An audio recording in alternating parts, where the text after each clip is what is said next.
Think of it as a gift from the gods.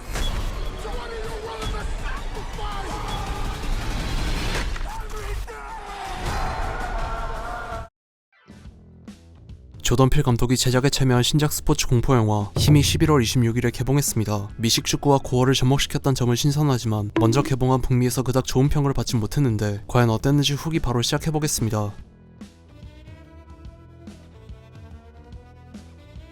샌 안토니오 세이비어스의 쿼터백이자 미식축구 고트로 불리는 아이제이아 화이트를 동경하던 주인공 캐머런 케이드는 어린 시절부터 미식축구 선수가 되었으면 했던 아버지의 바람대로 대학 리그의 유망주 쿼터백으로 떠오르며 대학부 선수들을 프로리그로 스카우트하는 쇼케이스 경기인 컴바인을 앞두고 누군가에게 습격을 당해 심한 머리 부상을 당합니다. 뇌진탕이 심해 의사는 경기에 출전하지 말 것을 당부했기 때문에 에이전트인 톰의 설득에도 불구하고 캠은 결국 컴바인에 출전하지 않기로 결심하지만 톰은 제이가 은퇴를 앞두고 자신을 대체할 쿼터백을 찾기 위해 캠에게 외딴 사막의 지하 훈련시설에서 함께 훈련을 제안했다고 알려주고 캠은 일생일대의 기회를 잡아 프로리그로 가기 위해 제이의 제안을 수락합니다. 평생을 동경하던 고트와 함께 훈련하며 그의 뒤를 잇게 될 것이라던 기쁨도 잠시 제이는 캠의 아버지가 항상 얘기하던 최고가 되기 위해 희생이 필요하다 말을 반복하며 캠이 공을 빠르게 던지지 못하면 피칭 머신 앞에 있던 선수의 얼굴에 공이 날아간다거나 에너지 부스터라면서 제이의 혈액을 캠에게 투여하는 등 기상천외한 일들이 계속 반복되고 점점 정신적인 혼란을 겪던 캠은 제이가 자신을 여기로 데려온 이유를 알게 됩니다. 본작의 제작사가 조던 필 감독의 몽키포 프로덕션이고 앞서 언급했듯이 조던 필 감독이 제작에 참여했지만 직접 연출하거나 각본을 쓴 영화가 아니기 때문에 겟아웃이나 어스 같은 영화들을 기대하고 본다면 크게 실망할 것이며 비슷한 예시를 하나 들어보자면 스튜디오 지브리의 흑역사라는 호평을 받은 아야와 마녀에 미야자키 하야오 감독과 스즈키 토시오가 참여했던 사실만으로 센과 치히로나 하울의 움직이는 성 같은 작품을 기대하는 것과 같습니다. 비슷하게 조던 필 감독이 제작에만 참여한 영화인 몽키맨이 작년에 개봉했었는데 거칠고 화려한 액션씬과 인도 정부를 비판한 내용을 나름 잘 조합했던 몽키맨과는 다르게 본작은 미식축구에 관한 스포츠물인지 잔인한 고어 영화가 되고 싶은 건지도 모르겠고 엔딩을 보고 나니 무슨 얘기를 하고 싶은 건지도 모르겠는 영화였습니다. 먼저 장점들부터 얘기해보자면 예고편에 나온 것처럼 영상미나 비주얼은 기대 이상으로 훌륭했고 영화에 삽입된 노래들이나 음향 효과가 매우 잘 어우러져서 마치 켄드릭 라마의 댐에 수록된 곡들의 뮤직비디오 같은 느낌이 들었으며 그중 엘레멘트 로열티 러브가 생각났고 8마일에 삽입되었던 것으로 유명한 맙딥의 슈번스 파트 2 같은 삽입곡들의 선곡 센스도 좋았습니다. 또한 배우 겸 코미디언인 말론 웨이런스가 연기한 아이제이아 화이트가 영화 전체를 캐리한다고 느꼈고 말론 웨이런스를 무서운 영화 시리즈나 화이트 칙스 같은 코미디 영화들에서 주로 봤었지만 친근하고 유쾌한 멘토에서 무시무시한 광기를 뿜어내는 인물을 오가는 제이의 캐릭터성을 담당 배우가 완벽하게 소화했으며 그저 코미디 배우인 줄 알았던 말론 웨이런스를 다시 보는 계기가 되기도 했습니다. 주인공 캐머런 케이드를 연기한 타이릭 위더스는 실제로 플로리다 주립대학교 풋볼팀의 와이드 리시버였다고 하며 배우의 체격이나 최고의 선수가 되길 원하는 갈망이 잘 어울렸으며 담당 배우의 전작인 나는 네가 지난 여름에 한 일을 알고 있다 속 모습보다 훨씬 나았다고 느꼈습니다. 이제 단점들을 나열해보자면 미식축구가 영화의 주요 소재이긴 하지만 미식축구 경기를 하는 장면은 없고 미식축구를 가볍게 접해보기만 했어도 영화를 이해하는 데 큰 문제는 없으며 그래서 본작을 스포츠 영화로 분류해도 될지 의문이 들었고 또한 공포 영화이긴 하지만 중후반부에 잔인하고 유혈낭자한 장면이 나오는 것과 한두 개 정도의 점프스퀘어가 나오는 것 빼고는 무섭다고 느낄 만한 장면이 없어서 공포 영화로 분류되어야 할지도 의문이 들었고 위플래시와 서브스턴스, 겟아웃의 요소들이 섞인 잡탕 같은 느낌이 들었습니다. 스포일러 때문에 후반부의 내용과 결말에 대해 자세한 언급은 하지 않겠지만 겟아웃과 유전을 어설프게 따라한 것 같았으며 결말 자체도 애매모호하고 뭘 말하고 싶은 건지 전혀 모르겠다는 생각이 들었는데 유튜브에 올라온 다른 버전의 결말들이 훨씬 더 깔끔하고 잘 끝난 것 같아서 왜 지금의 엔딩으로 결정되었는지 의문이었습니다. 영화의 제목이 원래는 고트로 기획되었지만 스파이더버스와 캐대언을 제작한 소니 픽처스 애니메이션의 신작과 제목이 겹쳐서 결국 힘으로 변경되었다는 얘기가 있는데 영화의 내용을 아무리 곱씹어도 힘이 뭘 의미하는지 전혀 모르겠습니다. 미식축구와 고어를 접목시킨다는 컨셉 자체는 좋았지만 구체적으로 무슨 이야기를 담고 싶은 건진 전혀 생각하지 않은 것 같았으며 대충 유명 공포 영화들을 짜집기 하고 흉내만 내면 관객들이 좋아해줄 것이란 아니란 생각이 참 안타까웠습니다. 힘은 전체적인 영상미와 배우들의 연기는 훌륭했지만 영화가 뭘 말하고 싶은지 전혀 모르겠고 뒤로 갈수록 점점 지루해져서 러닝타임 1시간 36분이 훨씬 긴 것 같았으며 원래 넷플릭스 독점 공개 예정이었다가 제작자 조던 필 감독이 밀어붙여 극장에 개봉한 몽키맨과는 다르게 본작은 차라리 OTT에 공개되었다면 지금보다 나은 평가를 받았을 수도 있겠다는 생각이 들었습니다. 예고편과 포스터에 조던 필 감독이 참여했던 사실을 강조하고 있어서 겟아웃이나 어스 같은 영화를 기대하고 볼 분들이 많을 텐데 다시 한번 얘기하지만 조던 필 감독은 제작에만 참여했고 각본이나 연출을 맡은 것이 아니기 때문에 본작은 나중에 OTT로 보고 조던 필 감독의 신작을 보고 싶다면 조금 더 기다리는 것이 낫습니다. 아직 아무런 정보가 공개되진 않았지만 내년에 조던 필 감독의 신작이 개봉 예정이며 코지마 프로덕션의 신작 호러 액션 게임 오디 나게도 참여했다고 해서 조던 필의 팬으로서 두 작품을 계속 기대하고 있습니다. 여러분들은 힘을 어떻게 보셨는지 댓글 남겨주시면 감사하겠습니다. 이상 시청해주셔서 감사합니다.